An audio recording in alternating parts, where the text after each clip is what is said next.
વડનગર આંબેડકર ચોકમાં આવેલા નવજીવન fertiliser centre પર ખાતર માટે ખેડૂતોની ભારે ભીડ. વડનગર 3 ચોકડી વિસ્તારમાં આવેલા નવજીવન ફર્ટિલાઇઝર સેન્ટર ખાતે શનિવારે ખાતરના વિતરણ દરમિયાન ખેડૂતોની ભારે ભીડ જોવા મળી હતી. વહેલી સવારે ખેડૂતો લાઇનમાં ઊભા રહેવા લાગ્યા હતા.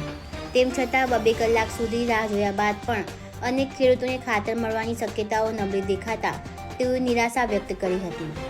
ખેડૂતના જણાવ્યા મુજબ દુકાનદાર દ્વારા રોજના ગ્રાહકોને 4 થી 5 થેલીઓ જ આપવામાં આવે છે, ત્યારે બહારથી આવતા ખેડૂતોને ખાતરની અછત છે એવો હવાલો આપીને ફક્ત 1-2 થેલી આપીને પરત મોકલી દેવામાં આવે છે. આ બાબતે લોકોમાં ચર્ચાઓએ જોર પકડી રહી છે.